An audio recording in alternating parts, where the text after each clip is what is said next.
So obviously, iPhone sales did very well last quarter.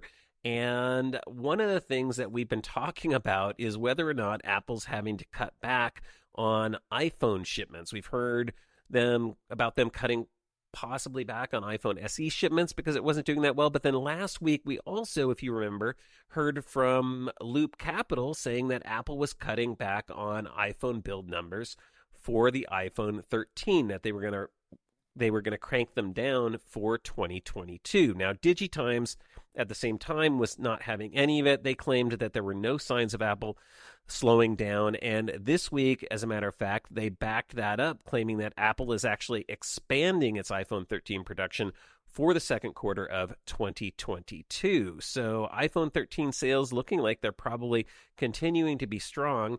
In fact, they say that production of high-end models, the iPhone 13 Pro and the iPhone 13 Pro Max, could be increased by about 10 million units. So that seems to indicate that Apple's thinking that they're going to have pretty strong iPhone sales going into the third quarter.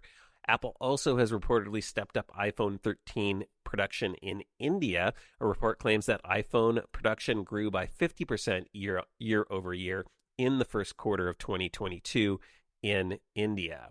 And then looking to this year's iPhone 14, we continue to get leaks and information about the size and shape of this year's models. We've been talking about the fact that the Mini is probably on its way out, and you're going to have two 6.1-inch models in a standard and a Pro version, and then same thing for the Max. You're going to get a 6.7-inch standard model and a 6.7-inch Pro model. Now, on the Pro side of things, it looks like from some display leaks, that showed up this week, they're confirming that the Pro models will be slightly taller with a tweaked aspect ratio going from 19:9 to 20:9 to accommodate that new pill plus punch hole notchless design that we're expecting for the display. So no more notch on the Pro models, but the same leaks also seem to confirm that the notch will remain on the standard non-Pro models. So there'll be kind of a